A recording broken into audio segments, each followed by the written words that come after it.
La fin est proche. Alléluia. Et ce matin, j'aimerais débuter une série de messages sur la fin est proche. Et je vais commencer aujourd'hui, la semaine prochaine, et Pasteur Mario Massicotte va terminer ça le 16 mars. Et le sujet de la fin du monde n'est pas nouveau.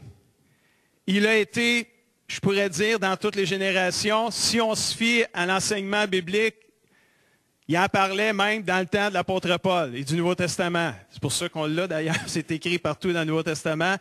Comment c'était dans les autres générations, je ne sais pas, il faudrait relire l'histoire de l'Église, mais on en parle même dans notre temps. On en a beaucoup parlé en 2012 avec la fameuse date du 21 décembre 2012 du calendrier Maya. Et on est encore ici, ça n'a pas marché. Je me souviens, en 1988, ils ont sorti un livre dans le monde chrétien, 88 raisons pour lesquelles Jésus va revenir en 88. Je ne sais pas s'il disait 2088 ou 1988, mais il n'est pas revenu en 1988. On est encore ici, on est en 2014. Quand il y a eu la crise du verglas au Québec en 1998, ceux qui l'ont vécu solide, et je faisais partie du triangle noir,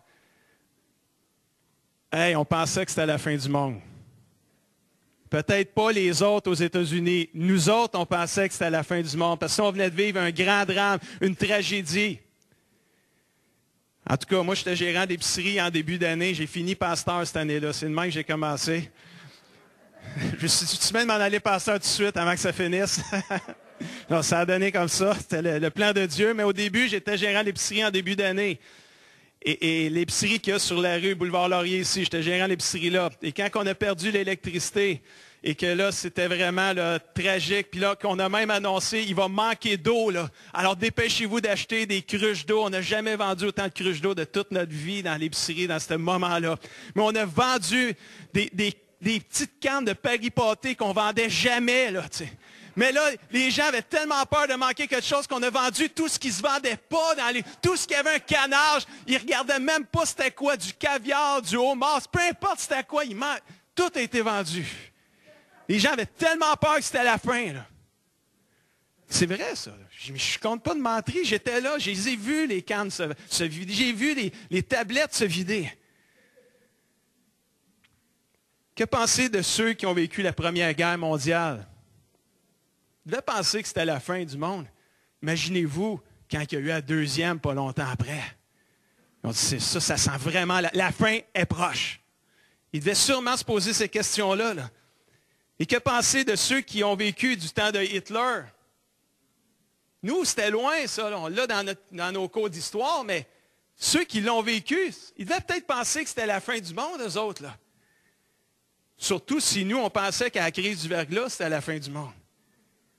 Que penser des gens au Japon avec le tsunami qu'ils ont eu? Les gens des Philippines dernièrement avec le grand typhon qui a tué des milliers de personnes? Les gens en Haïti avec le tremblement de terre 4 ans passés? C'est pour cela que j'ai eu à cœur d'apporter une série de 3 messages sur la fin est proche. Le Seigneur a mis dans mon cœur en début d'année cette pensée-là. Prépare mon peuple pour mon retour. Et c'est ce que je veux faire avec cette série de messages-là. Alors, ouvrez bien grand vos oreilles et que celui qui a des oreilles pour entendre ce que l'Esprit de Dieu veut dire à son Église ce matin. Tout d'abord, Matthieu 24, verset 36 nous dit, mais le jour et l'heure où ces choses arriveront, personne ne les connaît. Ni les anges auprès de Dieu, ni le Fils de Dieu. Le Père est seul à les connaître. Alors ce matin, on fait juste mettre la table. On va régler tout de suite une chose. Je ne chercherai pas dans cette série de messages-là, ma partie à moi, à trouver des dates, des heures puis des saisons. Parce que ceux qui s'attendaient à avoir des dates, des heures, des saisons, vous allez être déçus ce matin, j'ai rien de ça. Mais j'ai une parole du Seigneur qui va stimuler vos cœurs, j'en suis convaincu ce matin. Mais personne ne sait quand cela va arriver. Il y a quelqu'un qui a déjà dit à un moment donné, on ne sait pas le jour, on ne sait pas l'heure, mais on peut connaître la saison. Ouais, là on commence à étirer les cheveux un peu, là, mais si un jour pour Dieu, c'est 1000 ans, et 1000 ans un jour, c'est quoi une saison pour Dieu? C'est peut-être pas 3 mois. Ça peut être plusieurs mois. Alors, on ne cherchera pas à savoir des dates, des choses, mais je crois ce matin que l'enseignement biblique qu'on a dans la Bible va nous donner des informations, des instructions pour comment se conduire et vivre notre vie chrétienne en attendant le retour de Jésus-Christ. Plus proche aujourd'hui qu'il y a 2000 ans, et il sera plus proche demain qu'aujourd'hui. Commençons par un événement imminent, l'enlèvement de l'Église. Ça intéresse beaucoup les gens, alors je vais en parler. 1 Thessaloniciens, chapitre 4, versets 15 à 18, nous dit ceci. « Oui, voici ce que nous disons d'après une parole du Seigneur. Nous qui serons encore vivants quand le Seigneur viendra, nous ne passerons pas avant ceux qui sont morts.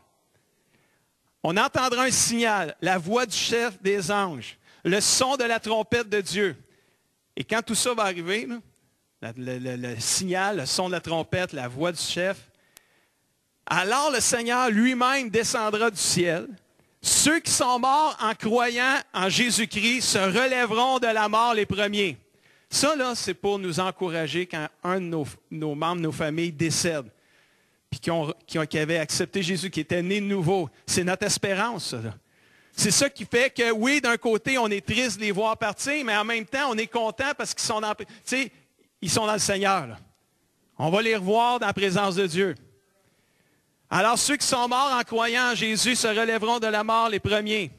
Ensuite, verset 17, nous qui serons encore vivants, nous serons emportés avec eux sur les nuages, en montant vers le Seigneur pour le rencontrer dans les nuages, dans les airs. Et ainsi, nous serons avec le Seigneur pour toujours. Toujours veut dire toujours, always. Verset 18, alors, encouragez-vous les uns les autres avec ces paroles. Et c'est ça qu'on veut faire dans cette série de messages-là. On veut s'encourager les uns les autres par ces paroles-là. Jésus vient bientôt. Maranatha, hallelujah. Il faut s'encourager par cela, frères et sœurs. Et ce qui est intéressant, là, si on résume les étapes, on va entendre un signal venant du chef des anges. On va entendre le son de la trompette de Dieu. On n'aura plus de temps d'y penser, rendu là, ça va se faire très vite. Jésus va descendre du ciel.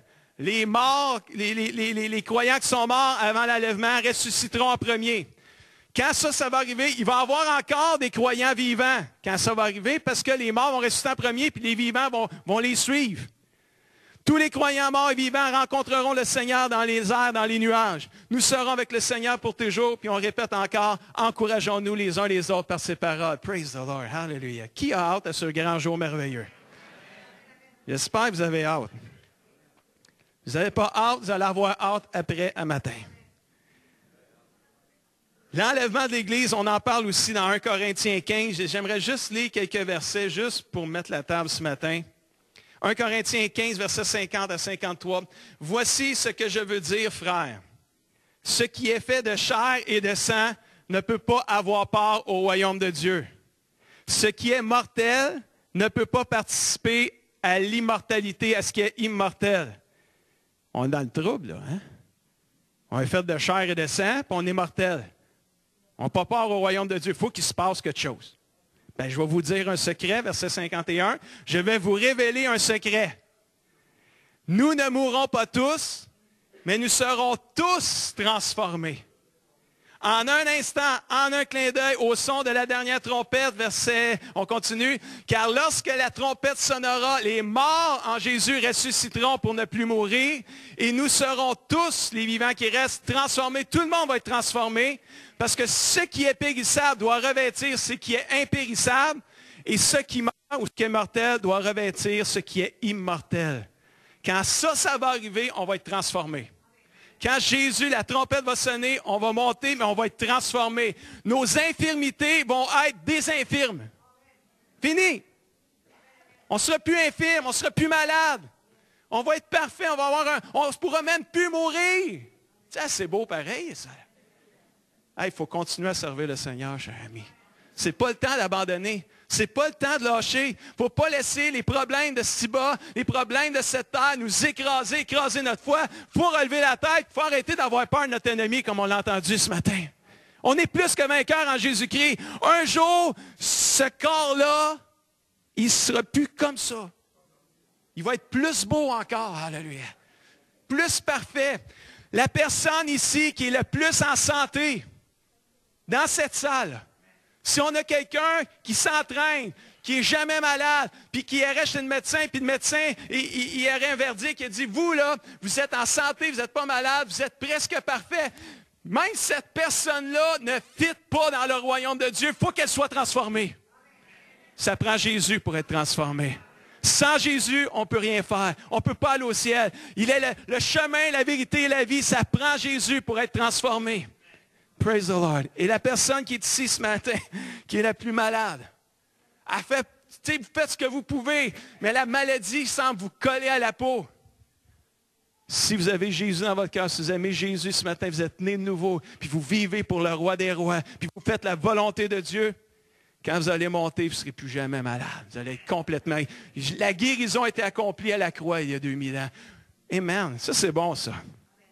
Quand les croyants morts vont ressusciter, que les croyants vivants vont les suivre pour aller à la rencontre du Seigneur, nous serons tous changés. Notre corps mortel deviendra immortel.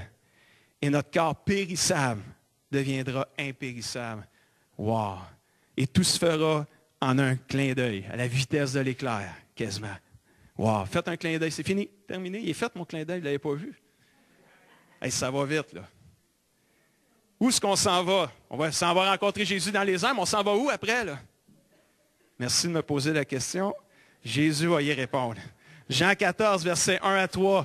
Jésus dit à ses disciples, ne soyez pas inquiets. Inquiétez-vous pas, que Jésus dit. Croyez en Dieu et croyez aussi en moi, dit Jésus. Dans la maison de mon Père, il y a beaucoup d'endroits pour habiter. C'est pourquoi je vous ai dit, je vais vous préparer une place. Je m'en vais, je vais aller vous préparer une place, mais en attendant, je vais vous envoyer le Saint-Esprit, le Consolateur. Mais il dit, je m'en vais vous préparer une place, et quand je serai allé pour préparer une place, je reviendrai, et je vous prendrai avec moi, et de cette façon, vous serez vous aussi là où je suis. Dans la maison du Père, Jésus a promis à ses premiers disciples qu'il va revenir les chercher pour les emmener dans la maison du Père au ciel. Ne soyez pas inquiets, mais gardez la foi. Ne soyez pas inquiets et gardez la foi en Dieu. Gardez la foi en Jésus. Alléluia. La foi, 3 choses demeurent. La foi, l'espérance, l'amour. Intéressant. Gardez ça dans votre cœur, dans votre tête aussi. Foi, l'espérance, l'amour. Inquiète-toi pas, mais garde la foi. Crois en moi, crois en Dieu, dit Jésus. Voilà l'espérance des croyants du Nouveau Testament. Voilà l'espérance de ceux de notre époque, les croyants de notre époque. Être réunis avec Jésus pour l'éternité lors de l'enlèvement. Cette réunion glorieuse et éternelle avec Jésus est un enseignement puissant et réconfortant pour les disciples de Jésus-Christ qui désirent être toujours avec lui. Dès ce jour glorieux pour les croyants où Jésus va venir enlever son Église, le péché et la mort seront vaincus à jamais. Nous serons même épargnés de la colère à venir, la grande tribulation. Et cela devrait nous motiver à rester éveillés et en amour et passionnés avec notre Sauveur et notre Seigneur. Alléluia. La Bible dit dans 1 Thessaloniciens 5,9, Dieu ne nous a pas destinés à subir sa colère, mais à posséder le salut par notre Seigneur Jésus-Christ. Ça passe par Jésus-Christ. Ça ne passe pas par la religion, ça passe par Jésus-Christ. Alléluia. Jésus est le chemin qui mène à la vie. Maintenant qu'on sait ces choses-là, il faut se poser 2 questions. La première question, c'est celle-ci. Est-ce que je suis prêt à rencontrer Jésus dans les airs, dans les nuages? C'est une très importante question, ça. Si Jésus venait enlever son Église là, est-ce que je monterais au ciel avec tous les autres croyants morts et vivants? Non, c'est correct, je vais juste poser la question. Là. Dites rien. C'est une question très importante à se poser. Et nous avons les instructions à suivre pour être prêts à monter à la rencontre du Seigneur. Première instruction. Denise en a parlé un peu. Il faut naître de nouveau. Ça, c'est la base. Je vous l'ai dit, ça prend Jésus. Comment ça arrive, ça? Comment est-ce qu'on est de nouveau? On va juste élaborer un petit peu. Jean 3,3, Jésus dit à un chef de la loi, Nicodème, il dit, je te le déclare, c'est la vérité. Dans une autre version, ça dit en vérité, Personne ne peut voir le royaume de Dieu s'il ne naît pas de nouveau. Naître de nouveau. Faut que tu naisses de nouveau pour voir le royaume de Dieu. Et si on lit Jean 1, 12 et 13, cependant, certains l'ont reçu en parlant de Jésus, la parole vivante de Dieu. Certains ont reçu Jésus et ont cru en lui. Et à ceux-là, il leur a donné le droit de devenir quoi? Enfants de Dieu. Ils ne sont pas devenus enfants de Dieu par une naissance naturelle, par une volonté humaine. C'est Dieu qui leur a donné une nouvelle vie. Alléluia. Moi, j'aime ce verset-là au bout. Là. Moi, là, je l'aime, ce verset-là. Parce que tu peux avoir cru en Jésus toute ta vie. Mais si tu ne l'as pas invité et reçu dans ton cœur, tu n'es pas né de nouveau. Tu peux avoir passé ta vie sur un banc d'église, peu importe laquelle. Mais si tu n'as pas reçu Jésus dans ton cœur, tu n'es pas né de nouveau. Puis si tu n'es pas né de nouveau, tu ne peux pas voir le royaume de Dieu. Es-tu né de nouveau ce matin?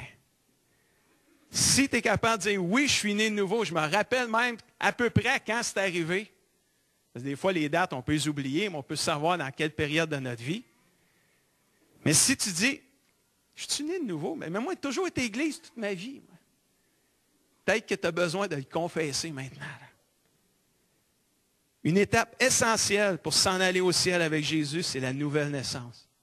Non seulement Jésus est maintenant ton sauveur, mais il devient aussi ton Seigneur. À partir du jour où tu dis à Jésus, non seulement je crois en toi, Jésus, non seulement je reconnais que je suis un pécheur, mais je veux que tu habites en moi, puis je veux non seulement que tu habites en moi, mais je veux vivre pour toi, je veux vivre comme toi. À partir de ce jour-là, tu deviens un enfant de Dieu. Tu ne vis plus pour toi-même, tu vis maintenant pour Dieu. Il y a un chant qu'on chantait, un vieux chant, un petit chœur qui disait, « Si je vis, ce n'est plus moi qui vis, c'est Jésus-Christ qui vit en moi. » Alléluia. Et c'est une réalité. Il faudrait que ce soit plus que juste un chant, que ce soit du vécu. Si je vis maintenant, ce n'est plus moi qui vis, c'est Jésus qui vit en moi. Tu apprends à vivre comme Jésus, tu apprends à être son disciple. Et Jésus lance une invitation à tous les êtres humains. Viens et suis-moi. Viens et deviens mon disciple. Fais ce que je fais. Imite-moi, dit Jésus. Est-ce que tu es prête d'être un disciple de Jésus-Christ ce matin? Une fois que tu es un enfant de Dieu,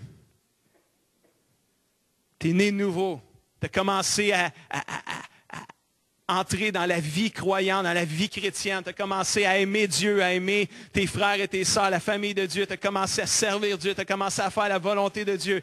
Une fois que tout ça a commencé, comment faire pour être certain d'être prêt à rencontrer le Seigneur Jésus dans les airs?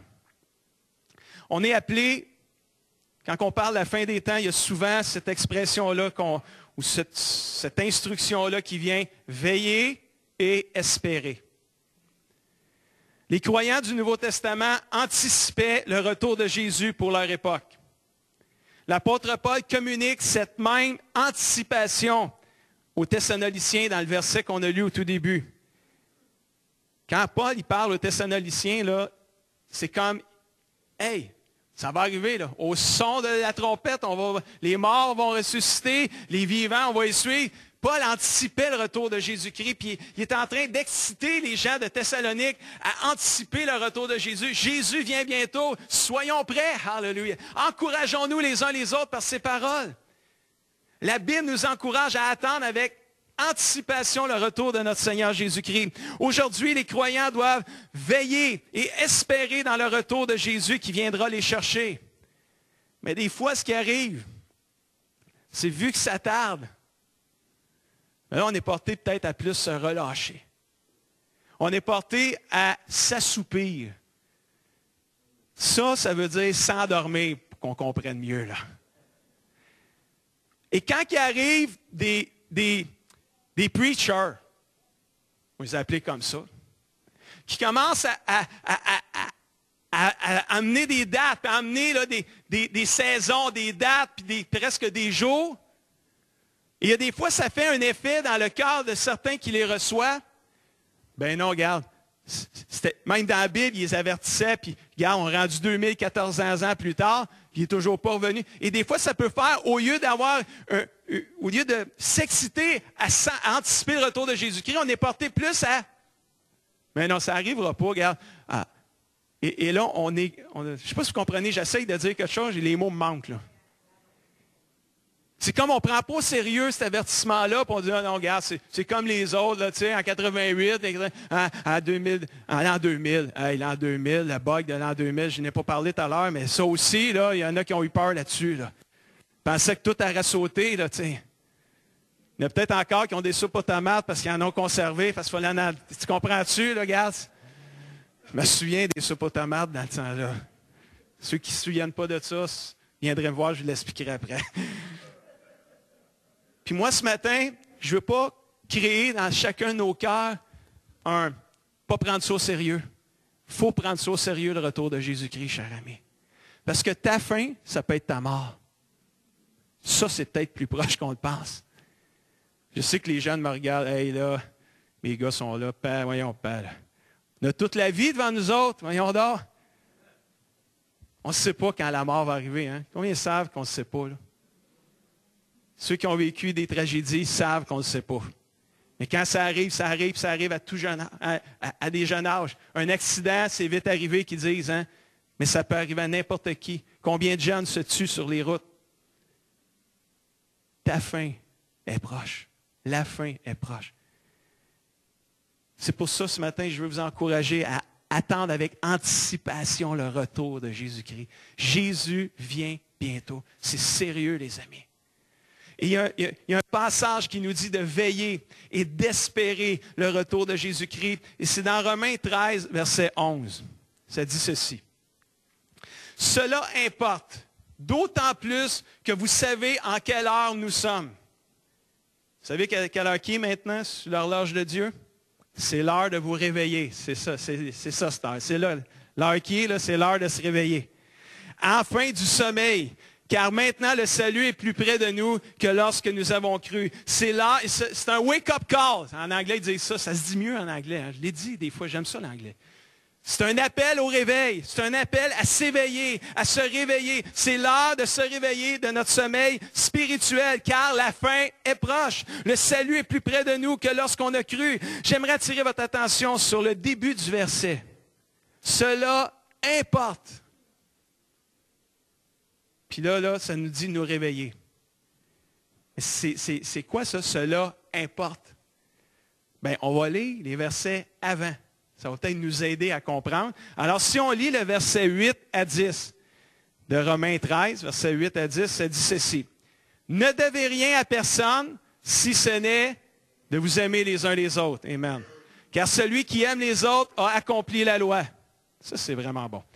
En effet, les commandements, tu ne commettras point d'adultère, tu ne tueras point, tu ne déroberas point, tu ne convoiteras point, et ceux qu'il peut encore y avoir, se résume dans cette seule parole. Tu aimeras ton prochain comme toi-même. L'amour ne fait point de mal au prochain. L'amour est donc l'accomplissement de la loi. Cela importe d'autant plus. C'est cool, hein, quand tu le lis de même. Non, c'est pas cool, mais c'est pas grave, c'est cool pareil. Ça veut dire quoi, ça? 3 choses demeurent. La foi, l'espérance, l'amour. Le plus grand des 3, c'est l'amour. Tu ne peux pas passer à côté de l'amour de Dieu, cher ami. Tu ne peux pas passer à côté de l'amour de Dieu, cher ami. Il faut s'aimer les uns les autres, d'autant plus que vous savez dans quel temps nous sommes. Et il y a tellement de gens qui disent, la fin est proche, le Seigneur s'en vient bientôt. Tous les signes dans les cieux, c'est comme, oui, il y a un avertissement sérieux qui dit, préparez vos cœurs, prépare-toi, Église du Seigneur. Peut-être que ton époux Jésus s'en vient te chercher, peut-être plus vite que tu pouvais même le penser. Prépare-toi maintenant, alléluia. Prépare-toi maintenant. Fait que mec qui arrive, peut-être tu vas être surpris, mais tu vas être prête. Alléluia. Parce que ça va arriver bang, là, comme un voleur dans la nuit. Là. Boum, tu sais que ça s'en vient, mais tu vas être prête. Et alors qu'on sait dans quel temps nous sommes appelés à continuer à nous aimer les uns les autres. Alors que la fin est proche, il ne faut pas se relâcher dans l'amour qu'on porte les uns pour les autres. Il faut sortir de notre sommeil spirituel et faire ce que Dieu nous demande de faire. S'aimer les uns les autres comme lui nous a aimés. Alléluia. Aimer Dieu avec passion, frères et sœurs. Je veux qu'on s'encourage là-dedans. Il ne faut pas lâcher de nous aimer les uns les autres. C'est fini le temps de se juger. Il faut arrêter ça. C'est fini le temps de s'écraser les uns les autres. Jésus s'en vient bientôt. Donnons-nous la main, frères et sœurs. Commençons à annoncer la bonne nouvelle à ceux qui sont perdus. Ils ont besoin d'entendre parler qu'il y a des gens qui s'aiment encore aujourd'hui comme Jésus les aime. Alléluia.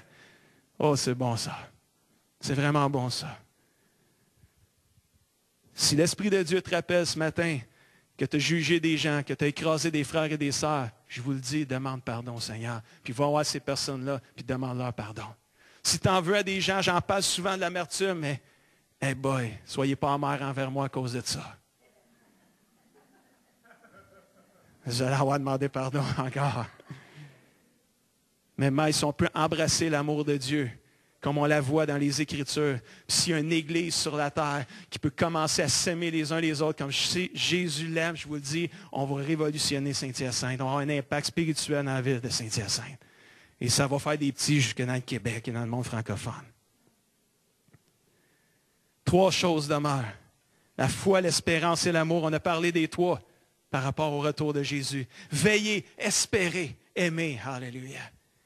Et là, on continue. Cela d'autant plus que, vous savez en quel temps nous sommes, c'est l'heure de vous réveiller du sommeil, car maintenant le salut est plus près de nous que lorsqu'on a cru. Et là, on continue au verset 12 et 14. Et ça dit, la nuit tire à sa fin, le jour va se lever, la fin est proche. Débarrassons-nous de tout ce qui se fait dans les ténèbres. Revêtons-nous de l'armure de la lumière. Vivons correctement, honnêtement, comme il convient en plein jour, sans orgie ni beuverie. C'est le party, finalement, ça, là. Le party où est-ce que tu abuses de l'alcool, où est-ce que tu te saoules. Sans débauche, ni moralité, le sexe, quand il n'y a pas sa place. Sans querelle, ni jalousie. Hop, là. Hop, on n'a pas de problème avec la boisson puis le sexe, pasteur, mais les querelles, la jalousie. T'es-tu jaloux? Tu te chicanes-tu? Revêtez-vous de qui? Seigneur Jésus-Christ. Et ne vous préoccupez pas de satisfaire les désirs charnels de l'homme livré à lui-même, les désirs de la chair écrits dans une autre version. Casse-toi pas la tête avec les choses d'ici-bas. Mais pense, revêt-toi de Jésus-Christ ce matin. Je pense que c'est un avertissement sérieux de la part du Seigneur ce matin. L'apôtre Paul croyait tellement au retour de Jésus à son époque qu'il pensait que sa propre génération allait assister à l'enlèvement de l'Église. Et il encourageait toutes les églises qui écrivaient, prépare-toi à rencontrer Jésus. Tu sais dans quel temps on est, là, tu sais, revêt du Seigneur, éloigne-toi du mal, haïs le péché, comme on l'a entendu ce matin, espère le retour. Jésus s'en vient bientôt, sois prêt à rencontrer ton Dieu. C'est l'attitude à développer, frères et sœurs. De pouvoir attendre le retour de Jésus. Il s'en vient, attendre avec joie, avec anticipation le retour du Seigneur. Nous devons unir notre vie à celle de Jésus-Christ, nous identifier à lui, que nous puissions adopter ses principes et obéir à ses commandements. Bref, lui ressembler, vivre comme lui. Alléluia. Ceci implique de rejeter le mal, comme on vient de le voir dans le texte, sous toutes ses formes. Et des fois, c'est le danger de l'attente du retour de Jésus-Christ. Ah, il tarde, il tarde. Je sais qu'il y a des jeunes couples qui me regardent ce matin et qui disent, pasteur, ce serait le fun, tu sais, qui attendent, je me marie. On a tous dit ça, nous autres ici. Là. Amen.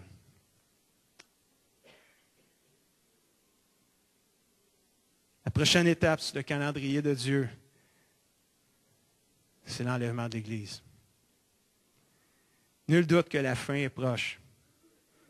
La première question à répondre, c'est celle-ci. Est-ce que je suis prêt à rencontrer Jésus dans les airs? Est-ce que tu es prêt de répondre à ça?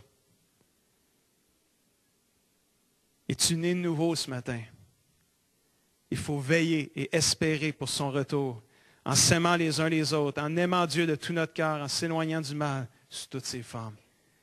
J'inviterai Nancy, Michel et Jonathan pour Easy Worship. On va terminer ce matin. Mais en conclusion ce matin, laissez-moi vous partager 1 Corinthiens 15, verset 58. Ainsi, mes chers frères, montrez-vous fermes et inébranlables. Montrez-vous fermes, solides, inébranlables. Soyez toujours plus actifs dans l'œuvre du Seigneur. C'est pas moins, c'est plus. C'est le fun, tantôt, on faisait les annonces, puis il y avait beaucoup d'annonces pour les aînés. Les aînés sont actifs, ça ne lâche pas. Lâchez pas les aînés. Soyez actifs dans l'œuvre de Dieu. Vous allez avoir des petits-enfants tantôt, là, spirituels, les mamies et les papis.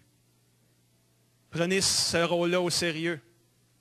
Prenez ce rôle-là au sérieux. Quand un jeune, vous allez prendre un jeune, ça va être votre petit enfant. Les jeunes qui sont là, plein de partout. Là. Prenez ce rôle-là au sérieux.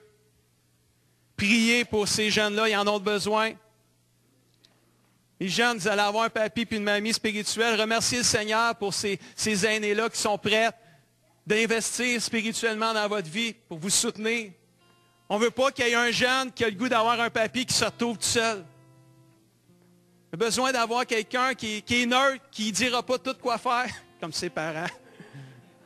C'est normal, on est là, les parents, pour éduquer nos enfants. Mais d'avoir quelqu'un qui est un grand-papa, une grand-maman, puis qui va juste être là pour prier, puis soutenir spirituellement, ça fait du bien, ça. Ça fait du bien. Soyez plus actifs dans l'œuvre de Dieu. Puisque vous savez que la peine que vous vous donnez dans la communion avec le Seigneur n'est jamais perdue. Ah, praise the Lord, quelqu'un dit amen à ça. C'est ça, la communion avec Jésus. C'est tellement précieux. C'est tellement important. L'Église pentecôtiste, ça ne fait rien, ça, dans une vie, ça, là. C'est pas ça qui sauve. C'est pas la religion pentecôtiste qui sauve. C'est Jésus qui sauve. Et la vie chrétienne, c'est une relation personnelle avec Jésus.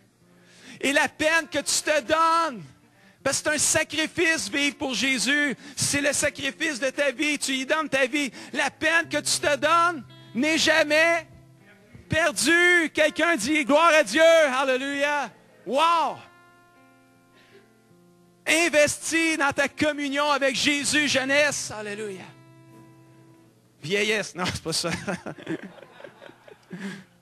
Mais c'est qui te crie de même dans la Bible. Et merde. On se taquine parce que je vous aime. Bon, c'est ça. C'est tellement important, la communion avec Dieu. Je sais que quand on vieillit, je le vois, là. On a moins de force physique, mais on peut être fort spirituellement, par exemple. Reste actif pour le Seigneur. Reste actif, toi qui vieillis dans ton corps. Reste actif pour Jésus. Alléluia. Sois ferme, inébranlable. Laisse pas les circonstances de la vie ébranler ta foi. Laisse pas les circonstances de la vie t'écraser. Il ne faut pas lâcher. Jésus vient bientôt. Maranatha. Abandonne pas Jésus. Reste fidèle à la foi. Garde la foi. Garde l'espérance. Garde l'amour. Alléluia. 1 Corinthiens 16, 13 et 14, dernier verset. Restez endormis. OK, c'est bon, vous êtes, ça m'en est pas pire, là. Restez éveillés. Gardez une foi solide. Soyez courageux. Soyez forts. Faites tout avec. Praise the Lord. La parole parle par elle-même ce matin, frère, du peuple de Dieu. La fin est proche. Tout est là pour nous, pour vivre comme Jésus jusqu'à la fin. Être prêt à rencontrer Jésus dans les airs. La réponse à la question, est-ce que je suis prêt à rencontrer Jésus dans les airs? La réponse pour ta vie t'appartient à toi. Ma réponse pour ma vie m'appartient à moi.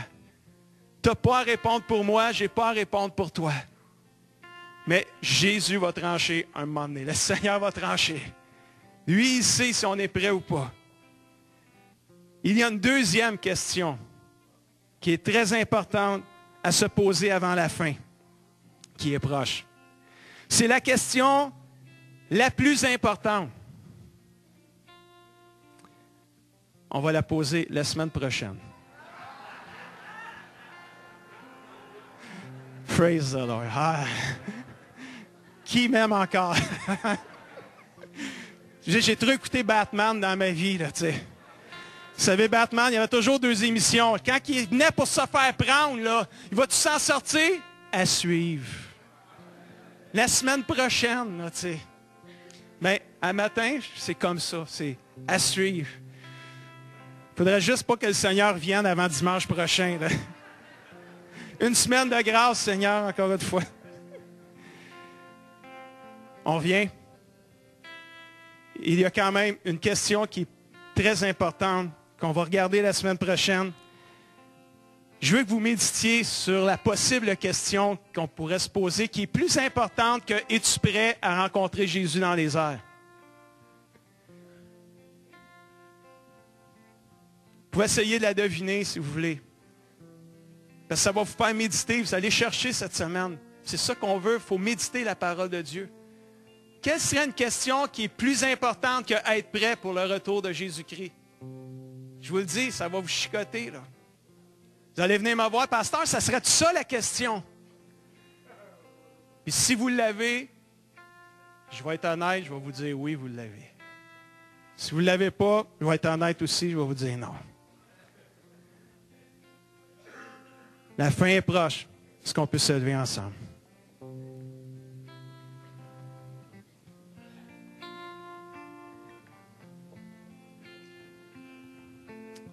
Merci Seigneur.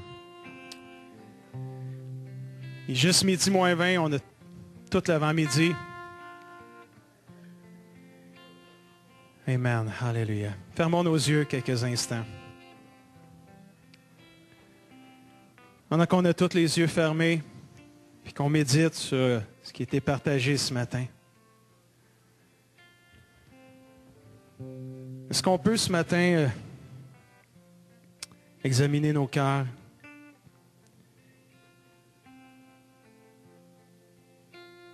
Et pour se poser la question, est-ce que je suis prêt à rencontrer Jésus dans les airs quand il va venir chercher son Église? Et une des choses importantes, c'est d'être né de nouveau. Et ce matin, je veux offrir une deuxième opportunité à des gens, peut-être pour naître de nouveau ce matin. Vous avez cru en Jésus, mais vous ne l'avez jamais reçu dans votre cœur. Et si c'est le cas ce matin, tu n'as jamais reçu Jésus dans ton cœur, mais tu aimerais l'inviter à venir habiter dans ton cœur, puis tu aimerais répondre à l'invitation de Jésus qui dit « Viens et suis-moi ». Je t'invite de sortir de ton banc maintenant, puis de venir ici en avant. On va venir prier avec toi. Ça demande du courage, qu'est-ce que je vous demande là? Imaginez-vous le courage de Jésus qui est mort sur la croix devant des personnes. Si ce matin, tu n'as jamais donné ta vie à Jésus-Christ, mais tu vas avoir cette assurance-là que si tu meurs, tu vas aller au ciel avec Jésus-Christ. Je t'invite à prendre ton courage à deux mains, puis à venir en avant, on va prier ensemble avec toi. Merci Seigneur. Gloire à toi Seigneur. Je ne connais pas tous les gens, mais toi tu te connais ce matin. C'est un moment tellement important. C'est une décision que j'ai prise moi-même en 1983, il y a plus de 30 ans, alors que j'avais 15 ans. J'ai donné ma vie à Jésus-Christ. Ça fait plus de 31 ans que je le sers fidèlement. Est-ce qu'il y en a ce matin? Vous voulez donner votre vie à Jésus-Christ? Je vous invite à juste venir en avant. On va prier ensemble. Il y a des gens qui vont venir vous accueillir. Alléluia. Merci Seigneur Jésus. Gloire à toi Seigneur. Amen. Merci Seigneur. On va continuer, frères et sœurs. Alléluia, si vous voulez bien. C'est en ayant les yeux fermés ce matin. Ce matin, j'aimerais juste faire un appel précis ce matin. Dernièrement, c'est un peu comme Nancy qui conduisait la louange, j'ai ressenti ce matin. Je ressens dans mon cœur qu'il y a beaucoup de gens, vous avez le mal de l'âme. Je ne sais pas comment le dire mieux que ça. Votre âme est malade à l'intérieur de vous. Vous souffrez à l'intérieur de vous, puis ça ne paraît pas trop à l'extérieur, mais en dedans, il y a une grande souffrance intérieure. Et moi, je connais un Jésus qui guérit les cœurs brisés. Alléluia. Moi, je connais un Jésus qui restaure les âmes. Alléluia. Et ce matin, j'aimerais prier avec toi. Si ce matin, souffre à l'intérieur de toi. Et parfois même, peut-être cette souffrance-là t'amène une souffrance physique aussi. Jésus veut guérir ta souffrance intérieure ce matin. C'est pour toi que je m'adresse à toi ce matin. Et pendant que la musique continue, que la guitare continue, je vous invite à juste sortir de votre banc. On va venir ensemble, on va prier avec vous ce matin. On veut croire que Jésus va vous guérir, va guérir votre cœur blessé, va restaurer votre âme brisée. Alléluia. Vous avez vécu des blessures, vous avez vécu des brisements. Jésus veut te restaurer ce matin. Et si c'est ton cas, il y en a qui commencent à s'avancer tranquillement. Soyez pas gênés ce matin. C'est un moment tellement sérieux. Dieu veut guérir ton cœur. Il veut encore mieux te préparer pour son retour. Alléluia. Merci Seigneur Jésus. Il y en a qui traînent de lourds fardeaux, comme il était mentionné par Nancy ce matin. Avance en avant, abandonne tes fardeaux à Jésus ce matin. Alléluia. Prends le fardeau que Jésus veut te donner. Il est léger. Alléluia. Merci Seigneur Jésus. Merci Seigneur Jésus. Commence à louer le Seigneur, peuple de Dieu, ce matin. Commence à intercéder là où tu es dans ton banc, peuple de Dieu, ce matin. Merci Seigneur Jésus. Dieu de gloire. Alléluia. Dieu de louange, alléluia. Merci, Seigneur Jésus, alléluia. Tu es digne d'adoration, Seigneur, ce matin. On va louer le Seigneur, on va chanter, alléluia. On va adorer notre Dieu ce matin et on va prier, alléluia.